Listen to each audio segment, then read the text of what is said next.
Are you ready to overcome the complexities and burdens that come with your success? Join the team at Centura Wealth Advisory in the Live Life Liberated podcast. Now, on to the show. Hello and welcome to Live Life Liberated with the team from Centura Wealth Advisory. Today, Jonathan Freeman is in the hot seat with a guest. Jonathan, who'd you brought on the show today?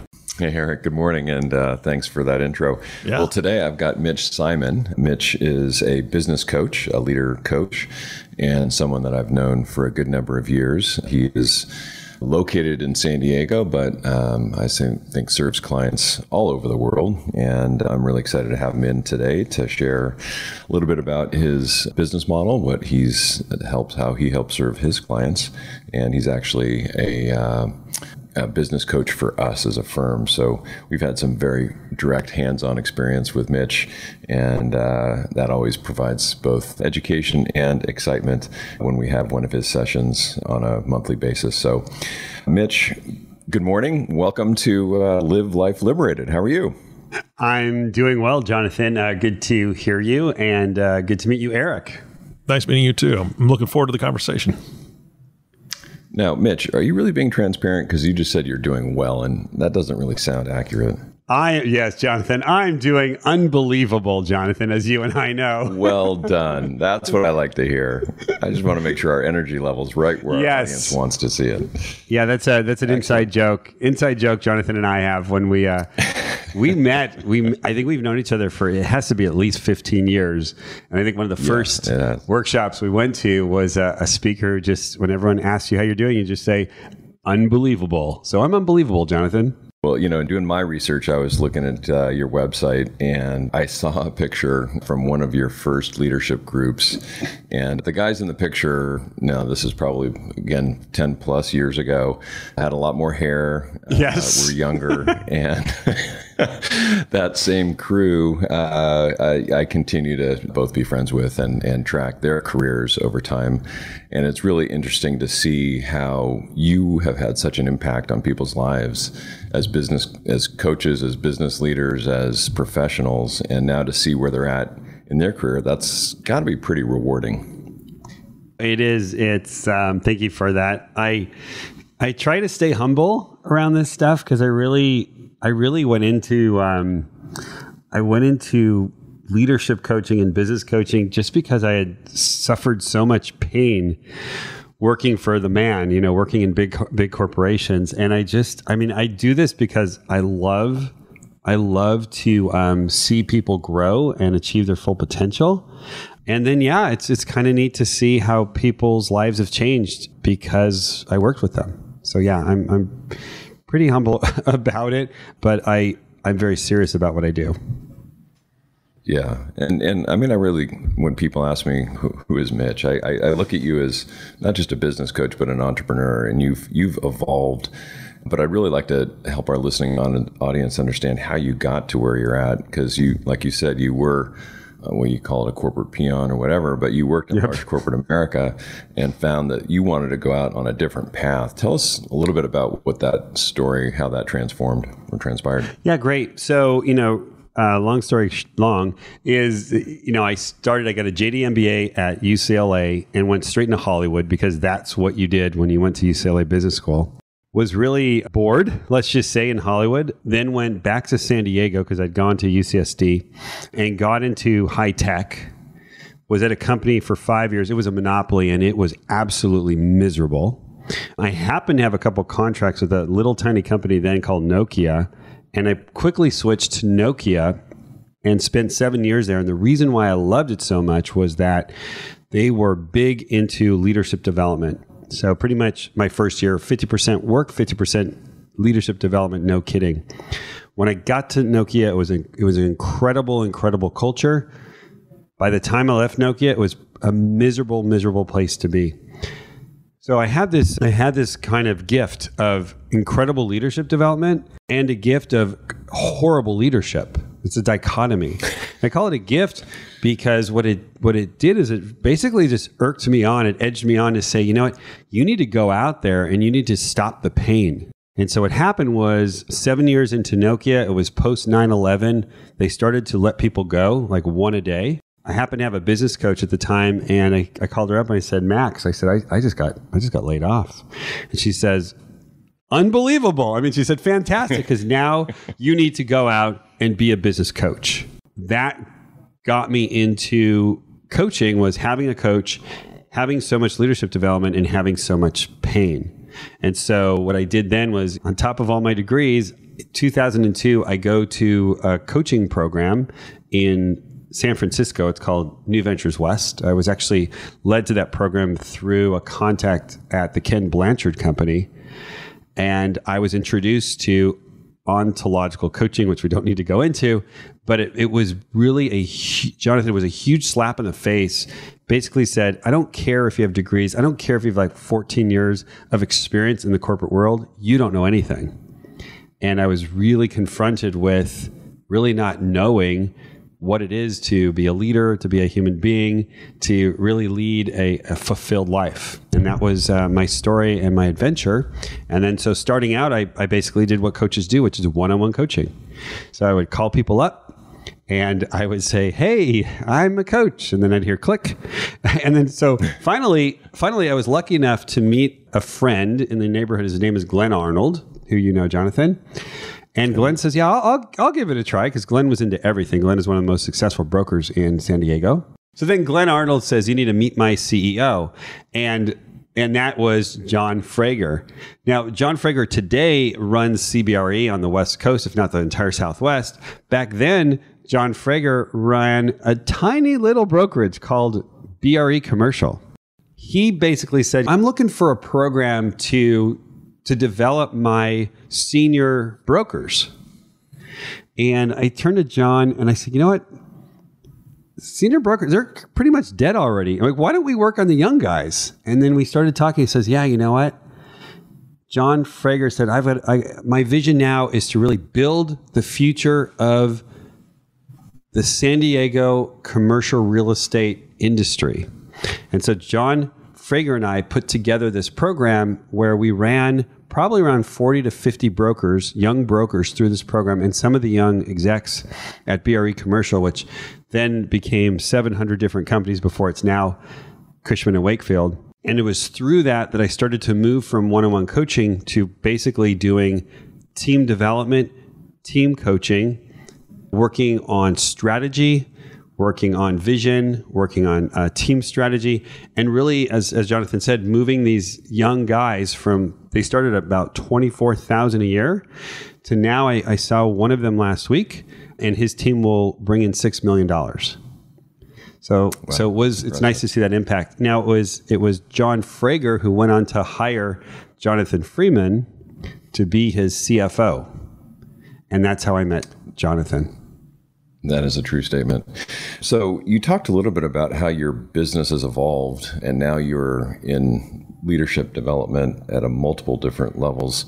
Who's your ideal client? I mean, who do you serve today? And for our listening audience who might either be a business owner or perhaps they're just like Glenn Arnold and they want to help grow their organization and need some outside help, who would be your ideal client? So my ideal client, I would say my ideal client today is, his name is Adam Francis. He's a young CEO running a wildly successful young company, Host Healthcare, which is, it happens to be a travel nursing company. And what I get to do, I have a privilege of working for this company, is I get to work with the leadership team and really shape the leadership team into becoming a high performance team. And I do that through working with the leadership team on leadership development as a team, as well as working with the leadership team every month to do a monthly visionary meeting, every quarter to do a quarterly strategy meeting, really set our goals for the quarter, also review our last quarter's success. And then every year we set an annual plan. So my ideal company is a young, vibrant company that is just killing it in the market. So they just announced they hired 67 people last quarter. Wow. It took them 5 years to get to 67 people. And so they are just clicking and they're just really, really growing. And then there's been a couple other companies. I'm working with a subcontractor. I'm working with a software development company. I'm working with a pharma company. All of them are young, vibrant companies that are growing like crazy. And the reason why they can contain the growth is because I've been in the faces of almost all of their employees, in a couple of cases, pretty much every employee, to help them learn how to become a leader inside the company, whether they have a leadership position or not. So Mitch, you said high performance teams, and many people might have a definition of that in their heads, but this is really a specialty area for you. And if you were to try and define it for our listening audience, what does a high performance team really look like? One of the things that we did, Jonathan, is with Jonathan's company, it was, I think about 3 years ago, it was before the pandemic, is we took Jonathan's entire company, this is Centura, we played a game, it's called FreshBiz. And the gist of the game is, it's a game about collaboration. I set it up with the entire company. I say, hey, everybody, this is a game about collaboration. We're gonna learn about collaboration in this game. If you want to win the game, you need to collaborate. And so what I'd like you to do is to collaborate so you can win the game. And when we play this game, no one collaborates. It's the freakiest thing. And that's because... I can attest to that. Yes. It's the freakiest thing, and it happens every single time. And that's because for some reason, we've played this game throughout the world, so it has nothing to do with the United States and Western culture, because they play it in Eastern countries as well. As humans, we don't take on this, I would say, a character or a being of looking at life as a collaborative quest. So if you would talk about my business philosophy, right, or what I see as the crux of a high performance team, is that we're all like little specks on this little dot floating around in the universe with 7 billion other humans on the planet.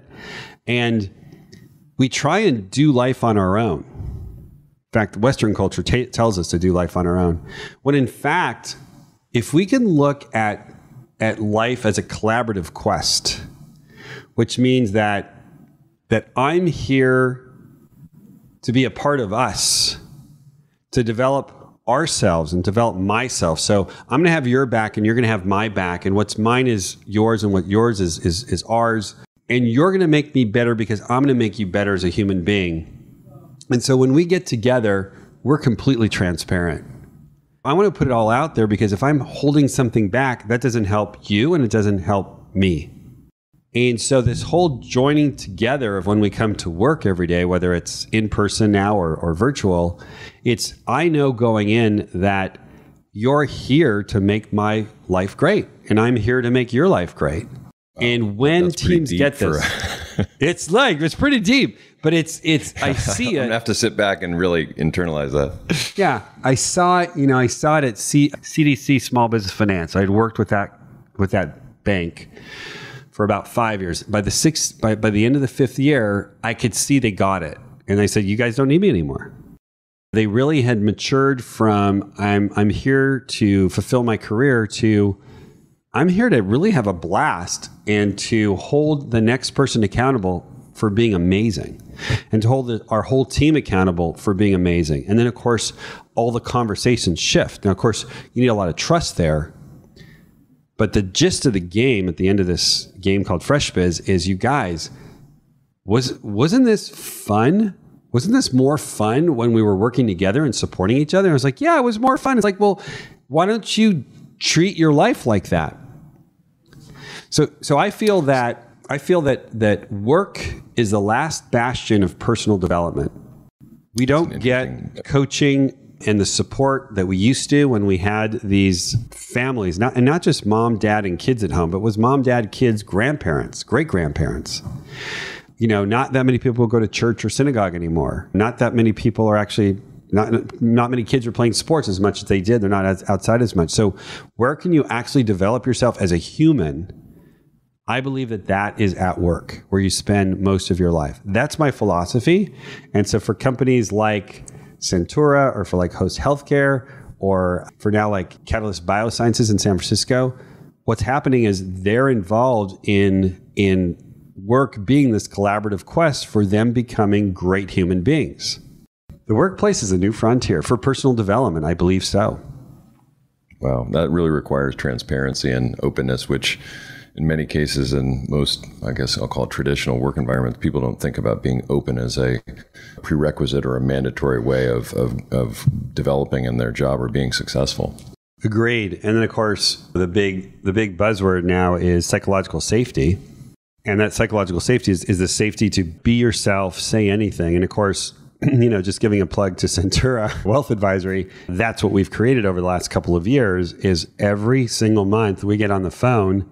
And yes, I'm teaching some content, but really what we're doing is we're asking people to be fully transparent about what they need, where they're going, how they can support each other. But most of all, it's when you have that full transparency and we're not afraid to do anything, we start serving clients at a much higher level. In fact, we even bring clients into what we're doing and we're saying like, look, we are here as a bunch of humans on the planet working to make ourselves better. And as we work to make ourselves better, we're going to be able to serve you so much better. Now, I don't know if it's a coincidence. I don't think so. But, because of the work that we started, Jonathan and I, with Centura, with this monthly, I don't even know what you call it, this monthly session, this company, Centura, they're growing like crazy.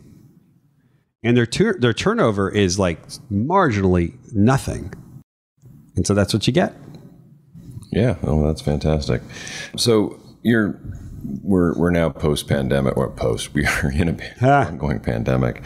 And as part of your podcast series, which we'll talk about in a minute, really focus on is leadership in a virtual, remote-like setting. It obviously has changed the game. But what are some of the kind of top-of-mind business challenges that you see your clients grappling with, and how have your coaching or your areas of focus really helped them continue that success that they've been on and grapple with a new reality? What we just spoke about really goes hand in hand with the new reality, which is that people are not coming to work as much. We're seeing a little bit of a turn right now.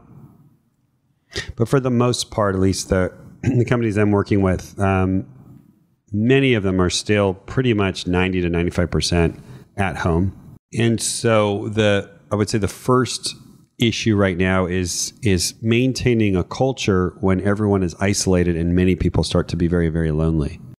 And that's in fact why we started the podcast, which is called Team Anywhere or team-anywhere.com, was to really grapple with this problem. Like, how do you keep people connected? How do you, my biggest, question was, how would I keep a young, very talented employee who's in front of his or her computer typing on his keyboard or her keyboard and going from working for company A to getting an email saying, hey, I'll pay you $10,000 more, and then going, bye-bye, here I am now working in 4 seconds for company B. So the biggest challenge is, how do you keep the culture and your differentiation and connectivity? Because what we know about what keeps people in a certain job is the connection and the relationship between the people that you're with. So the opportunity really is for team leaders and teams to get just so much more vulnerable and transparent and real, because the vulnerability and transparency and realness starts to replace, although it can't completely replace, but it makes it sufficient to keep people connected to each other and to stay with the company. So with this collaborative quest is, I am personally invested in you and you're personally invested in me, and I'm not going to leave because we have this relationship. And this relationship is one of growth and development. And most likely I'm not going to get that anywhere else. There's not many companies like Centura Wealth Advisory in terms of the level of depth of conversation. And I'm sure that when anyone, God forbid, leaves the company, they're not going to see it. They're going to cry. They're like, you're going to get to more of these superficial types of relationships. So leaders are grappling with this. They're grappling with turnover. And what I've seen the greatest leaders do is really pull the vulnerability card out and build vulnerability, not only leader to the employees, but also employee to employee. Yeah, that culture and connectivity is so true in terms of what we're trying to accomplish, because it used to, before the pandemic, everyone was in San Diego. We had one office located in our headquarters, and we really transformed our operating model when we began to say, hey, where's the best talent? How do we hire and recruit the best talent? And they might not be in San Diego, and they might not want to live in San Diego. And that really has expanded our horizon, brought in some fantastic people.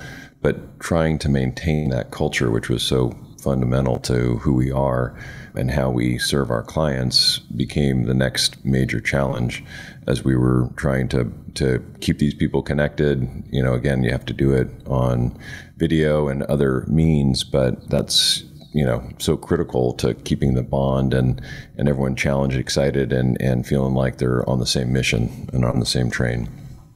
And I would like to add to that, Jonathan. I think we heightened the culture. So whatever the culture was, I think through the work that we've done is we've heightened that culture. We've grown, let's say, intensity in terms of this is a culture of personal development, and this is a culture of full transparency, and this is a culture of vulnerability.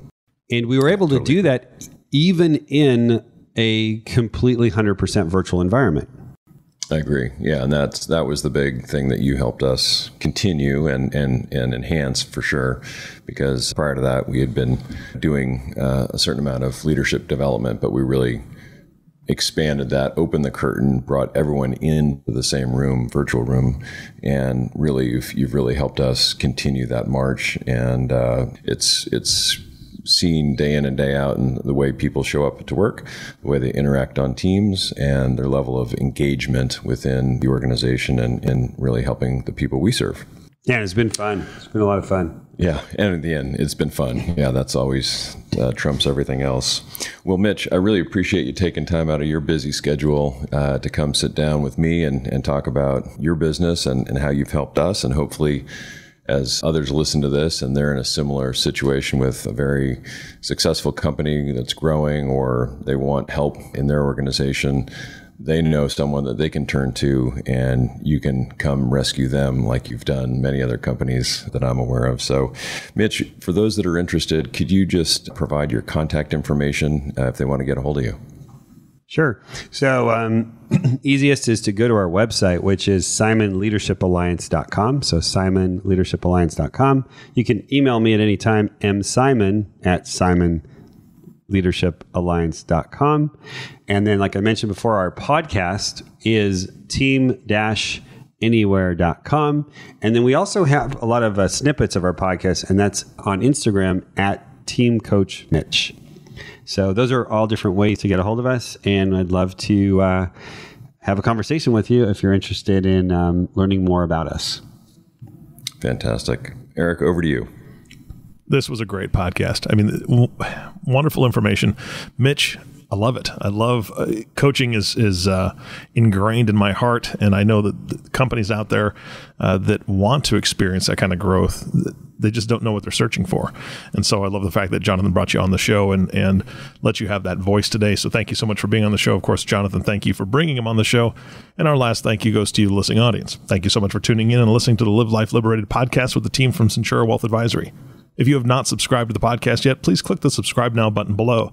This way, when they come out with a new podcast, it'll show up directly on your listening device. This makes it really easy to share these podcasts with your friends and family. Again, thanks for listening today. For everyone at Centura Wealth Advisory, this is Eric Johnson reminding you to live your best day every day. And we'll see you next time. Thank you for listening to the Live Life Liberated podcast. Click the subscribe button below to be notified when new episodes become available. The information covered and posted represents the views and opinions of the guest and does not necessarily represent the views or opinions of Centura Wealth Advisory. The content has been made available for informational and educational purposes only. The content is not intended to be a substitute for professional investing advice. always seek the advice of your financial advisor or other qualified financial service provider with any questions you may have regarding your investment planning. Centura Wealth Advisory. Centura is an SEC registered investment advisor with its principal place of business in San Diego, California. Centura and its representatives are in compliance with the current registration and notice filing requirements imposed on SEC registered investment advisors, in which Centura maintains clients.